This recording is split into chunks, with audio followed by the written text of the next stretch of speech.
these randoms keep getting jobs. Don't worry about it. I'm going to say, I can't wait to say it. I love it. I love it. Go.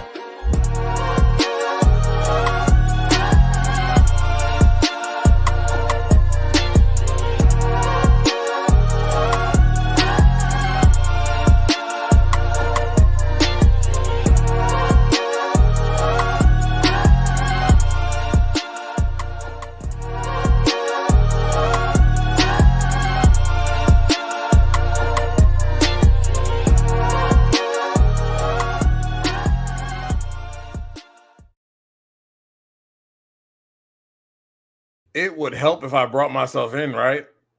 What's going on, ladies and gentlemen? Welcome to the Not Bland Show. I'm your host, Dujane Bland, and this is going to be a good show. You know, here at the Not Bland Show, we try to teach, we try to educate, we try to give you something that you can take away and use in your daily life when you watch sports, whatever the case may be. It's going to be fun tonight. We have Dr. Jason Winkle on, and man, a guy's a wealth of knowledge. And like the title says, this is an opportunity for you to get your notepads out and find out how you can unlock your potential. It doesn't necessarily have to be a person that's dealing with sports. Doesn't mean that you're an athlete or anything. This can be applied in all aspects of life here. And I'm looking forward to getting into it. Before we bring him in, let's have a word from our sponsor here, Drag Race Bracket Bonanza. And if you played this week, ooh, it was ugly. Drag racing fans, check out Drag Race Bracket Bonanza. It's the free, family-friendly fantasy bracket game. Now, after final qualifying at every national event, you can fill out your bracket for all the pro classes. It's free, easy to click on your picks. If you need some help, just hit the randomizer button to fill in the blanks. It's for fun, stay engaged, and pick your winners today.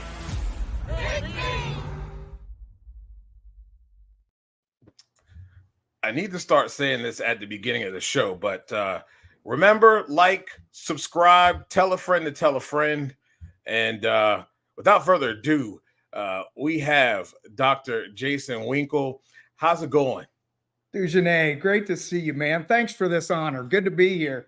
Man, I'm happy to have you here. You know, you have done a little tactical training, even for civilians. You're you're a human sports consultant here. How did you get in this aspect of teaching people and motivating and teaching people how to get past different things, whether it's sports or in life? Man, probably like most people's journey, it wasn't a straight line by any means. It was kind of funny. My affinity for sports started because my dad was a coach. So he, from the time I was a little kid, I was doing sports, around coaching, watching my dad, fell in love with sports. And really the area I went, I'm not blessed with height. I'm about 5'6" on a good day. So I ended up going the wrestling route and the martial art route. So from the time I was a really young guy, I was doing martial arts, fell in love with that. That kind of became one of the threads throughout my entire life now, right? My career.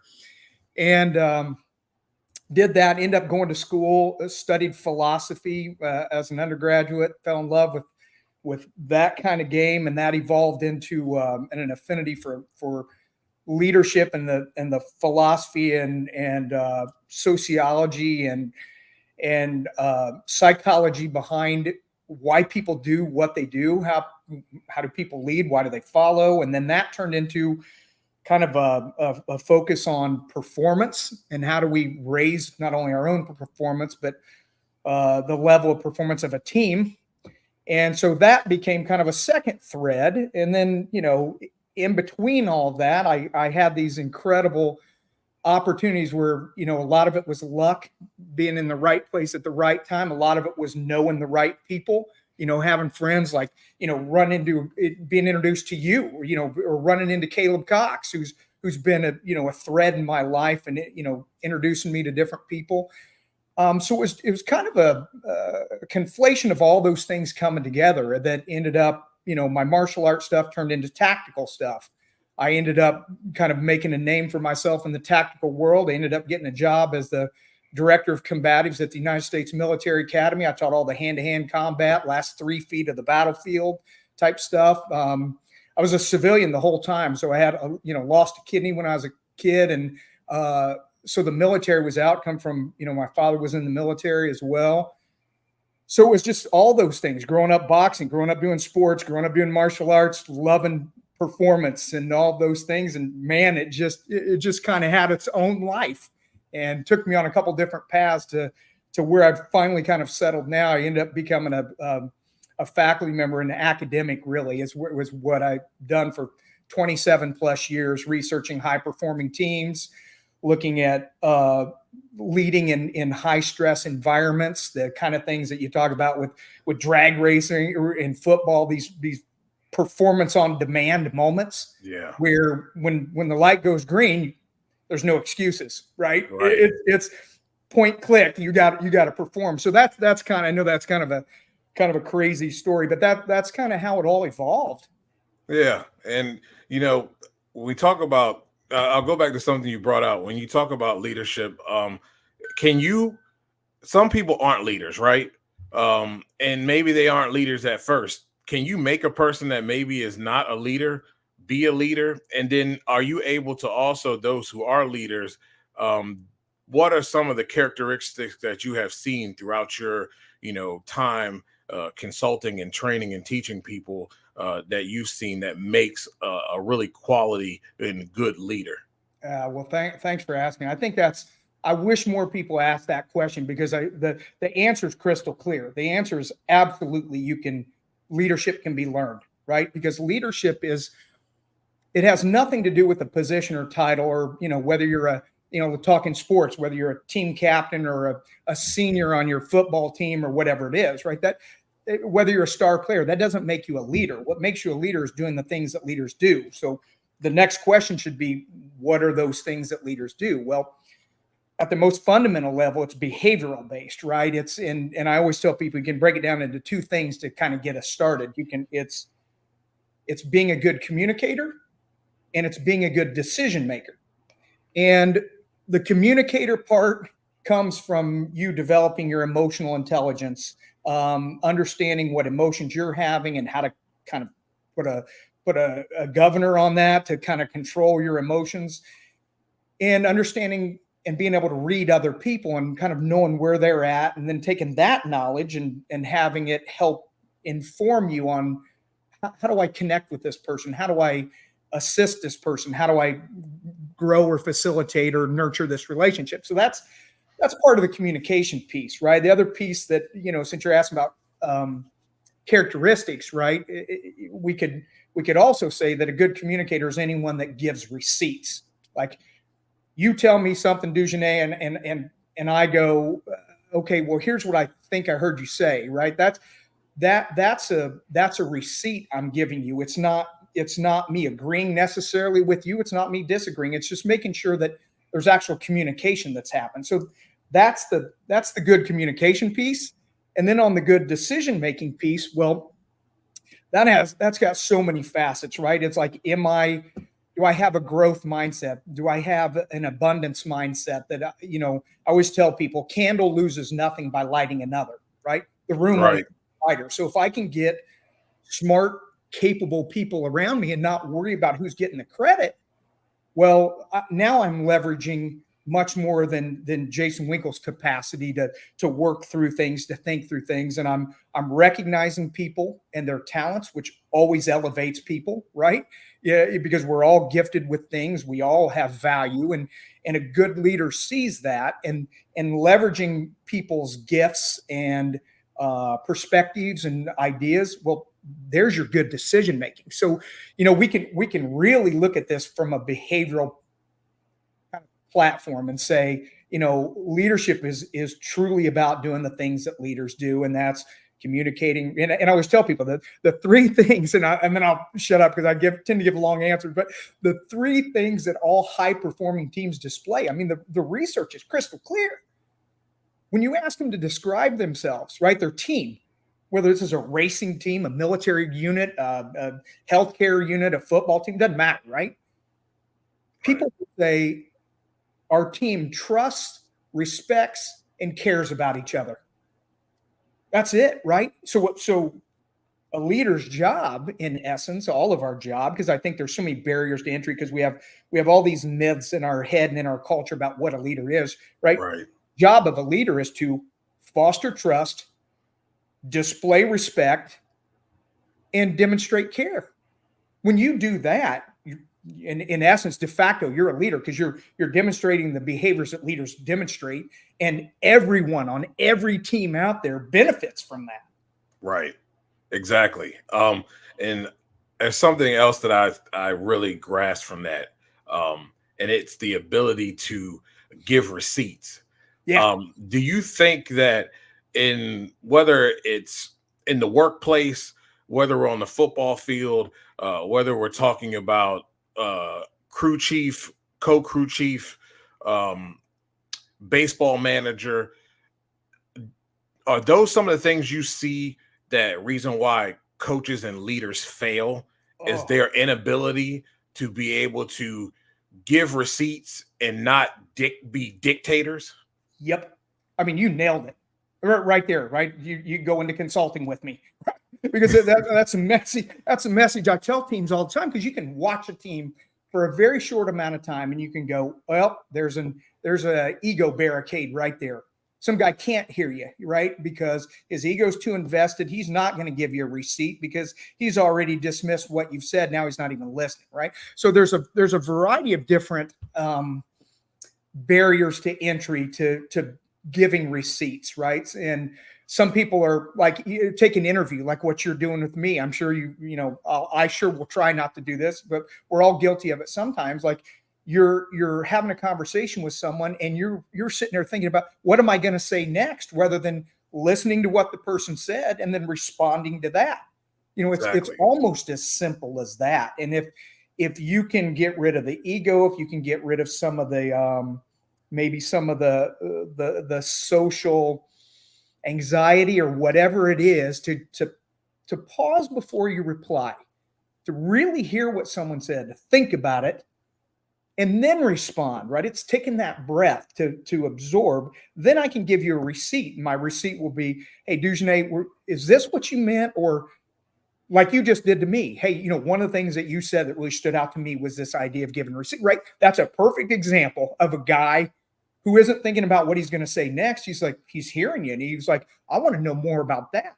That's giving a receipt. Right. And sometimes it could be as simple as, at the most unsophisticated level, it's leaning in and making eye contact. At a more sophisticated level of emotional intelligence, to engage with someone or to give a receipt, it becomes things like you're doing, like, oh, okay, the head nod and questioning. So I know as I'm talking to you, like, I need to reiterate that or make that more clear.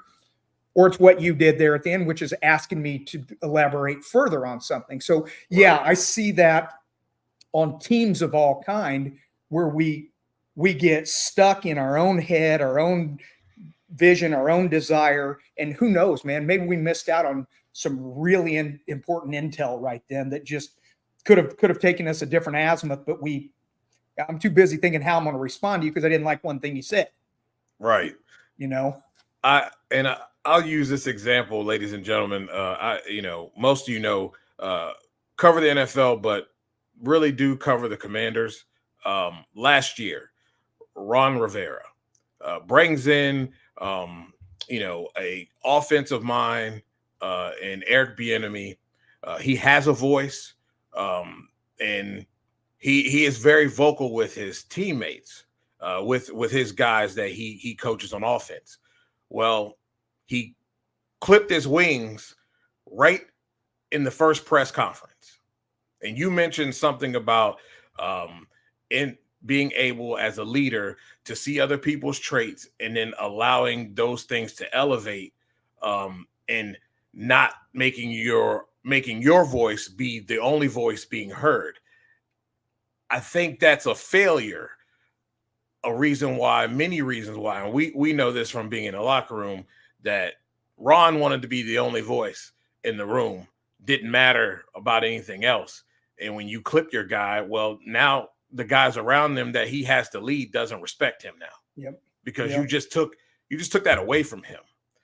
Do you see that in a lot of cases as well? Why teams, why work environments are not successful? Because of the simple fact that they want to have good people around them, but then they fail to take that opportunity to see the positive traits in those things to help the team, and they're more concerned about being the king in the room with the big voice. Man, so you just hit on like huge issues, right? They're complex, right? Because leadership's a very robust and complex concept and construct. And so what you just mentioned there, and for me to go, it's this, I can't do that. But what I can tell you is, what are some of the commonalities, right? Or what are some of the main reasons that drive that? One, we've already talked about, it's ego. I mean, ego is not your amigo. That's kind of the thing, right? When it comes to leading others, I love that quote from James Clear. He says that, and I think I spot on. It gets in the way in so many things. And there's a difference between arrogance and ego and confidence, things like that. So, but that's one piece. The other thing I think that happens is people, and I think it goes back to leadership. People have this misunderstanding of leadership. They think that a leader's job is to tell people where to go. And that's not, usually that's not the case. Sometimes it might be, but it's definitely not the case as frequently or as often as people think it is. So, one of the things that a leader should try to do is, like we said, leverage the gifts and strengths of other people. And that entails that you've got to listen. And there's Patrick Lencioni. He's an author that talks about some things. He's got a really catchy saying that I love. He says, one of the roles of leaders is to get the right person on the right bus in the right seat. And it goes back to another concept. I hate to get too academic here I don't want you to lose people listening because they think this is silly, but I think it's really is important. A researcher named Hollowell hit on something really important. He said, we want engagement in organizations and on teams, whether it's a race team, a football team, whatever, right? We want engagement. We want guys to feel like their strengths are being used. We want people to feel like they're appreciated. We want them to be in the zone, right? It's what a researcher, Chick Simier, talked about with flow. Like, what happens when a guy's in flow, right? Things just come easy. So let me jump back one thing, and we can talk about all these, but I want to go back to your question, which is, Hollowell said that true engagement, right, happens at the intersection of three things. And a leader has such a role, where I'm going with this, a leader has a huge role to play in this. True engagement, which equates to selflessness on a team. It equates to discipline on a team. It equates to a lot of these key performance indicators of high performance. It's the intersection of what a guy or a person's passionate about, what they're good at. Because I'll give you an example. Jason Winkle, I'm passionate about golf, but I'm not good at it, right? So you and me both. You don't want to pick me up on your scramble. So it's what you're passionate about, what you're good at, but also what the organization or team values. So you have to have the intersection of those three things. So a leader's job, like when you cut somebody off at the beginning and think like my way is the only way, then this guy has to fit my model, which they may or may not. Or maybe there's a way they can fit my model if I can suspend the ego long enough to hear them out, to learn about them, right? Because leadership is a time-intensive construct, because you've got to get to know people, to know what their gifts are, where they can add. So if I can suspend my ego long enough and value your thoughts, listen to you, hear you, give receipts so that we understand, then I can find where you're most effective on that team. And as soon as I shut you down, how willing are you to do it again?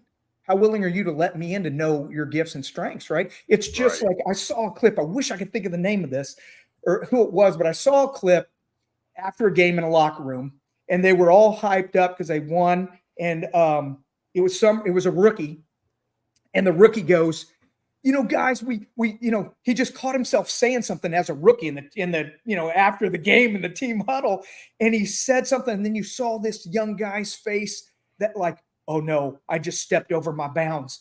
And that could have gone horribly wrong, right? One of these veterans could have been like, just ignored him or stepped in and said something, and that young guy would have never done it again.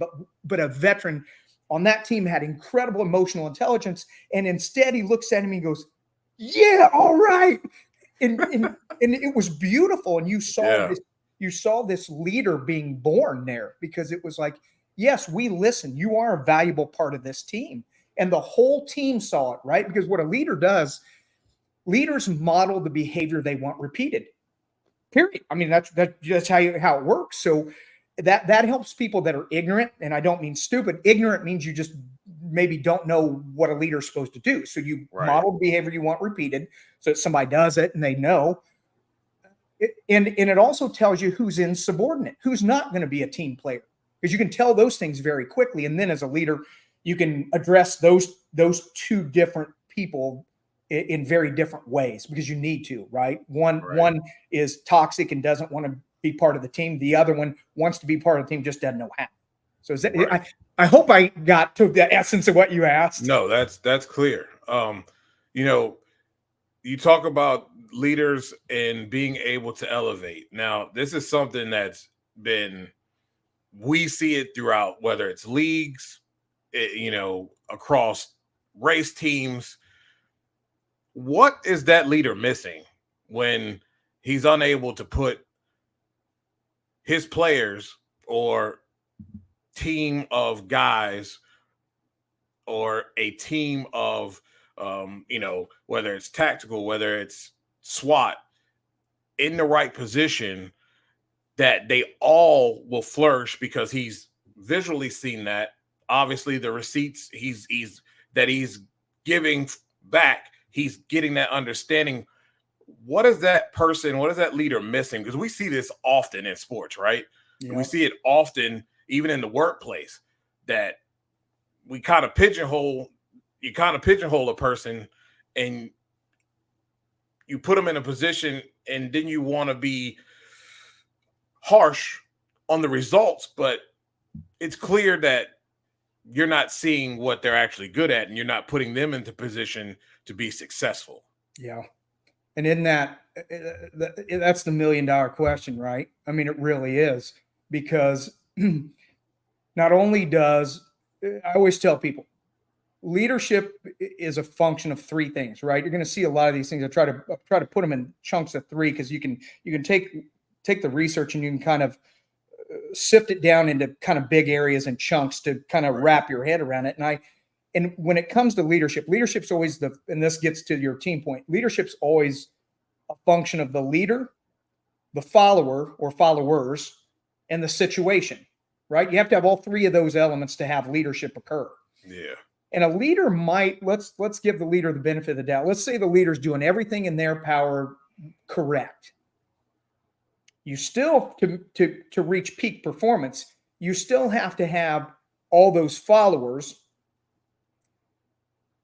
at peak performance themselves. So they've got to have not only buy-in, they have to have been intentional in their preparation, their performance, and their recovery, so that they're not only kind of learning from every. It's like you run a race and you go test, right? Right. Or you're tuning it different, because you're getting feedback, you're getting new data points that you've got to use now. And so there's still a lot of, even though a leader's doing everything in their power as well as they can, every guy has to own it. So like one of the things I tell guys in that, under that trust, respect, and care piece, and I promise, Dujanet, this is getting to what you're asking. It's the coach has to be the leader, the coach, the person in charge has to constantly be pushing for the actions that lead to trust, respect, and care.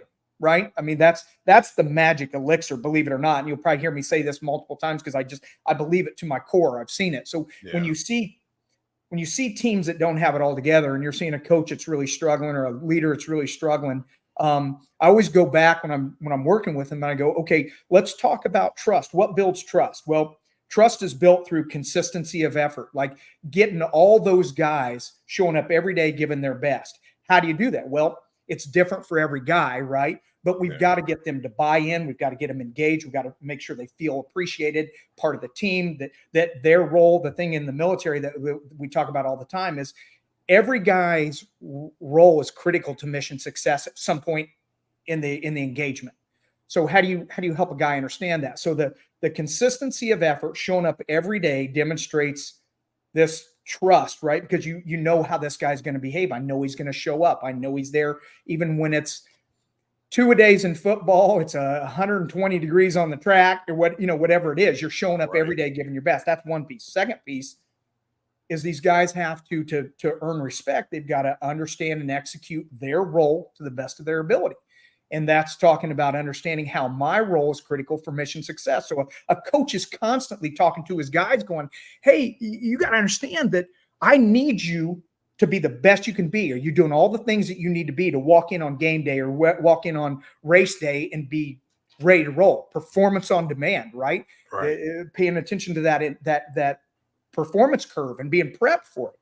The third piece of the care comes, believe it or not, in a really odd way, through attention to detail.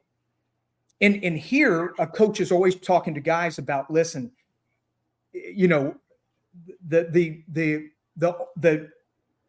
guess the best way to put it is the only self-discipline is the doorway to mastery of any discipline, right? If you don't have self-discipline, a coach can't do anything for you.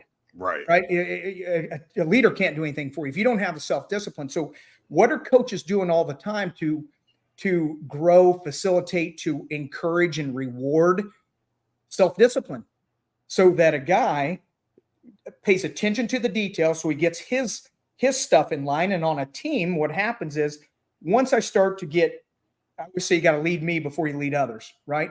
I got to get me right before I can ever help somebody else, right? You're on a plane and you have problems. They put your mask on before you help the person put theirs on, right? It's that idea, right? You got to make sure you're squared away before you help somebody else. So coaches always need to be reiterating, hey, listen, exercise self-discipline, get you straight. And then once you do that, you're modeling the behavior you want repeated. Other guys see that. And then what you're able to do is like, now you're in a position where I've intensified the discipline of paying attention to details, right? Where I start to notice things. And if a guy's having a great day, I'm in a position maybe I wasn't in 3 months ago because I didn't pay attention to stuff, that I can say, hey man, thank you. Great job out there today. Give him a compliment. If I see a buddy that's struggling, maybe now I'm in a position where I wasn't 3 months ago to where I notice he's struggling. And I can say, are you doing okay? It puts me in a position to demonstrate care, puts me in a position to demonstrate concern. And when you start demonstrating trust through consistency of effort, respect through understanding and executing your role, exercising self-mastery and all the skill and time it takes to do that, and then, bam, this idea of attention to detail, right? Make sure your weapon system's clean before you go out there. Worst sound in the world in battles, click, no bang. Right. Quick, am I doing a immediate action drill to get my fire back in the game? Right. I saw somebody post, right? Caleb, of course, he said, nobody's going to save you. Amen. Right. It's on you. And so, yeah, I'll pause there. Now, I've done everything as a leader, right? Now, you do a lot of consulting, and we know whether it's sports and really even in everyday life, in the work environment, pressure is big. And I always say pressure busts pipes. How are you able to get an individual in that pressure moment, whether it's I'm a coach and my players are, it's 2 seconds left in the game and we've got to run a play to knock down a shot for the game winner. It's final round. I've got to cut this light. I know that my opponent is neck and neck ET wise. I've got to cut this light if I want to have a chance. How are you able to get these players, these guys, these women to perform at their highest level in the most pressure-packed situations? Great question, man. And I spent so much of my career teaching just that, right? When you've got a guy walking into a really bad tactical scenario and you're going through a fatal funnel, which we call a doorway, because everybody knows you're going to come in there, right? All guns are on you under the highest stress ever. How do you perform, right? And there's a saying in the tactical world that says, in times of high fear and high stress, you don't rise to your expectations. You always sink to your level of training. So that tells you a fundamental truth about performance. Your training needs to be intentional. It needs to be disciplined. It needs to be progressive, and it needs to model reality at some point as you get there, right? So let's start there, right? You're going to perform as you train. So now, what's the intentionality that we can start to employ in performance, right? In our training. And I always tell people I'm going to tell you three things that build confidence, which is what you want to walk into these things, right?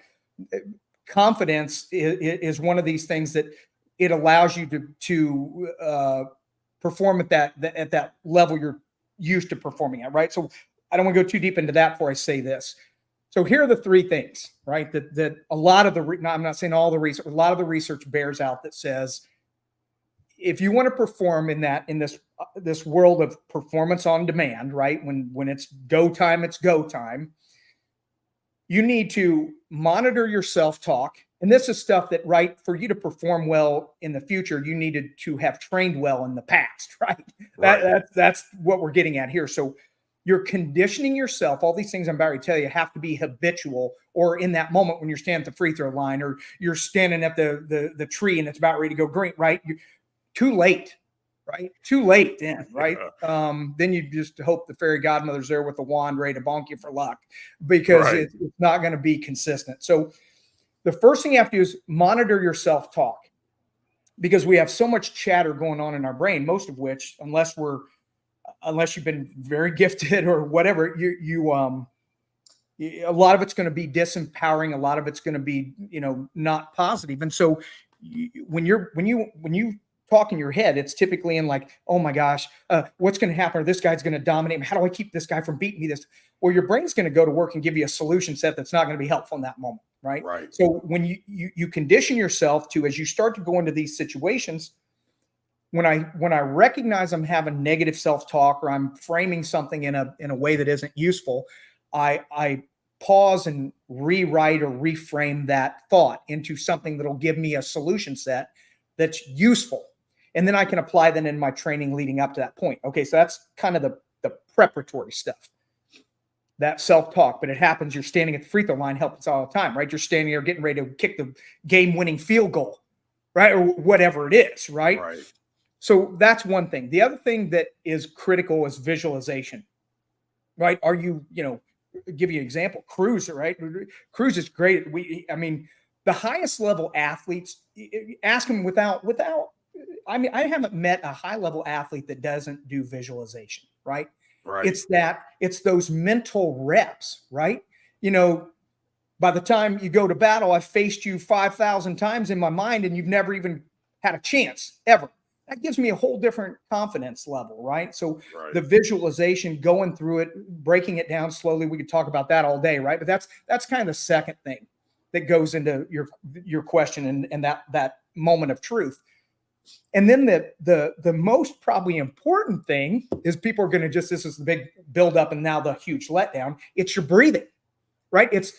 There's a type of breathing that I know from the military that the highest level operators in the military practice. It's called autogenic breathing. It's a type of breathing, right? Because when the stress-induced heart rate hits, you're at the free throw line, you're kicking a field goal, you're standing at the tree ready to drop green, right? Ready to go hammer down. When the stress-induced heart rate starts to go up. We have all kinds of things that happen to us cognitively, physiologically, right? That unless if we don't have some way to mitigate that stress-induced heart rate, the higher it goes, it'll hit a threshold, and then immediately, very close after that threshold is that peak, performance drops off, cognitive thought drops off. So you don't want to be on the other side of that peak, right? Right. You want to be on the good side of the peak. So autogenic breathing is one of two things in the autonomic nervous system that you can take under conscious control for a short amount of time, and you can lower your heart rate, lower your respiration, lower the stress hormone dump that happens in fight or flight or high stress. So an athlete would be a leader, right? You're in a tough situation. You're about ready to have to fire someone or reprimand someone. The nerves are up. You're about ready to have a hard conversation with your spouse or your kid. If you practice autogenic breathing, it helps you to regain or retain your locus of control.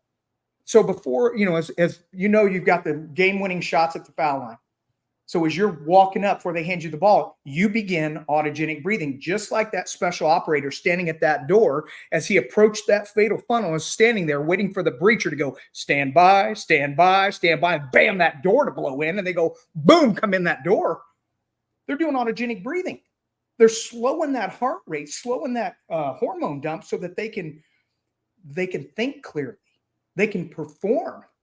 And it's a simple thing. It's you take a deep breath in through your nose for 4 seconds. You take it down into your diaphragm. So it's in through the nose. You hold it down here in your stomach for 4 seconds. You exhale through your mouth for 4 seconds, and you stay empty for 4 seconds, right? And here's the thing. Unless you've habituated that, unless you've made that how you handle stress, it won't be there when you need it. When you're standing at the free throw line, you like all the time, like before you step up the free throw line, you do maybe 3 or 4 breaths like that just to habituate you that when I step to the free throw line, that's what I do, right? When Cruz gets into a car, he gets all the gear on, steps there, pulls up. What's he doing, right? What kind of breathing is he doing? What are these guys doing? Right? They're going through some routine that lowers and slows so they can be relaxed enough to react, right? Yeah. Confident enough that they aren't worrying about the other guy. It's I'm focused on me, what I'm doing here. And then, then you can now perform at those performance on demand moments. Right. Now, I like what's being said here, because as a person who deals with mental health, anxiety, social anxiety, and I know there's many people that deal with that. This is very important. Breathing is the utmost important to keep the anxiety level down, and to change your thought process. I have to do it every time I get on this show, no matter how many times I've done it. I know I've done this. This is what I do. I know I've done this, but there's always that talk of, why are you even doing this? What are you doing? What are you doing here? You're not as good as you think you are. And you have to change that. You have to go in there and you have to change that. You have to slow your breathing down, get yourself together. And when you come out, when the lights turn on, you're there. It's showtime and you will be there. I mean, think about it, Dujane, right? I mean, where the mind goes, the body follows. So as soon as and it's that imposter syndrome, right? As soon as I start thinking, who am I? Like, who's Jason Winkle? Get on here and tell you that there's a lot of guys way smarter than me, knows a lot more than me. But hey, you know what? I sleep at night because my whole purpose is to I want people to improve their performance. I want people to be better leaders. I'm not the man. I've learned some stuff that I want to share. Right. And because I'm not going to let those thoughts get in my brain, because as soon as I do, like, I get tense, I get my breathing changes, the hormone, it's not healthy I think you're exactly right, man. I think you're when you find that thing, such as that autogenic breathing, whatever it is, right? I always tell my son, I've got an 18-year-old son getting ready to go to college right now. And I tell him, we've told him this before, like, hey man, before you take a test, practice autogenic breathing. Right before you got to have a conversation with me or mom about something you don't want to have, do autogenic breathing. Before you ask that girl out, right, do autogenic breathing so that you regain or retain that and you're not being overcome by anxiety or fear. And breathing is just, it's one of those it's incredible the impact that can have on our mental health and our physical state. Yeah. So yeah, I appreciate you sharing that, man, because I guarantee there's people out there listening to you and that follow you that go, there's no way that guy gets it right. But we all do. Yeah. We all do. So thank you for sharing that. And this book here, ladies and gentlemen, I think it's a must-have. I think you guys are seeing the benefit in listening to Dr. Winkle talk about these things. What they find in this book here that you have that I think everyone should have? Well, first off, thanks for the endorsement on that. That means a lot. I mean, you coming from all the folks you talk to and all you know, so thank you for that. The book is written. I wrote it for a high school and college athlete. That's kind of who it's written for. It isn't written deep into the science of stuff. It's just kind of almost pitched to you like I've done here today, going like, here's kind of what the research says, but here's why you need to know it real time. And I talk about everything from, visualization, monitoring your self-talk, like I talked about, the autogenic breathing, all those pieces. I talk about trust, respect, and care and how you build those on a team. I talk about the importance of checking your ego at the door. I talk about the importance of the aggregation of marginal gains, which is don't get caught up in trying to become great overnight, right? The research shows that we drastically overestimate what we can do in a day, but we underestimate what we can accomplish in a year. If we did 1 little % better every day, or one little thing better every day, at the end of the year, you're a radically different person, or your skill set's different. So I talk about things like that. I share a lot of stories from lessons I learned the hard way at West Point as an outsider, as a civilian coming into that military thing where I'm teaching combatives. And so I share some lessons there, share some lessons I learned by watching some just studs, these guys that were not just stud athletes and warriors. They were great leaders. And some of the lessons I learned from them as far as modeling the behavior you want, the importance of encouraging and rewarding behavior that you want repeated. So that I try to put that in a book that's digestible, that some athlete, a high school or college athlete's going to pick up and go, oh, I could read this. I like this. This would benefit me. So that was always the point on that book. Now, I know you see a lot in high school. Well, in high school sports, it really starts well before high school. I'm here in South Georgia, and there's all these different leagues that are out here. What are some of the things that you see that are pitfalls for college athletes? I mean, as high school athletes, as they have played in maybe pound ball, they've played in other sports. I know that there are coaches that have a regiment for their kid and how they train. But when it comes into this team aspect, what are some of these pitfalls from all these outside things before we get to, even middle school, high school, that you're seeing with high school athletes? Yeah. And so if I answer this in a direction you weren't intending to go, feel free to stop me, but I'm going to take it the way that I think people need to hear. And this is not me lecturing. This is me as a parent that's made the same mistakes. The thing that you see far too often is we've taken the fun out of sports. And what tends to happen is we're specializing kids really early in one particular sport, and then you're seeing overuse injuries early in their career that never really gave them a chance to start.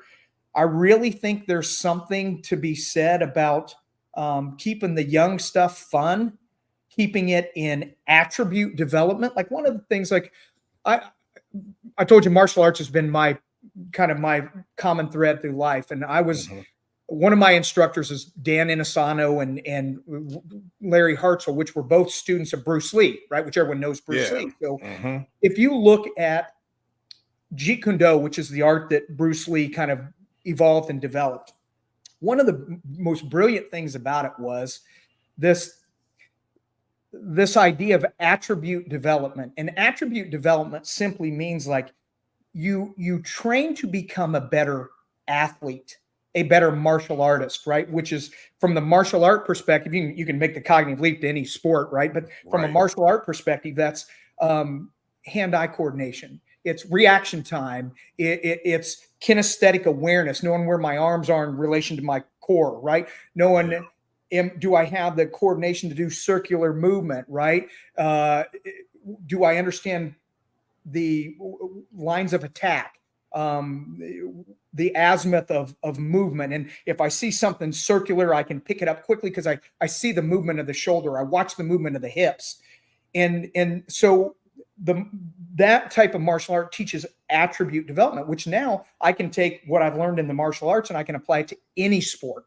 Right. And that's where I think instead of training kids to be better athletes and let them kind of go where it's fun for them, but you can have fun jumping over tires. You can have fun touching cones. You can have fun doing dot drills for reaction time.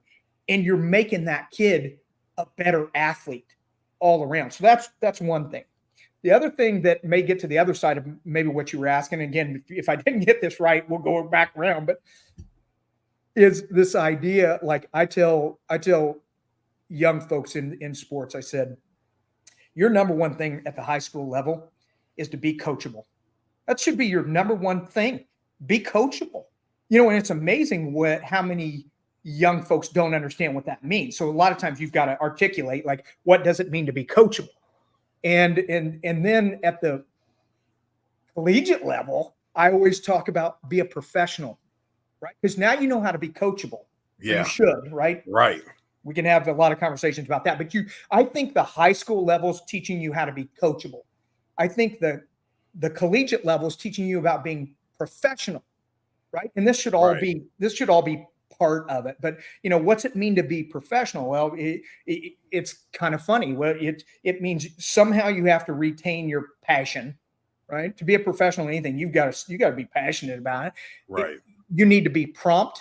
You need to be polite, because professionals are polite, right? And then all of that stuff starts to entail like you owning you.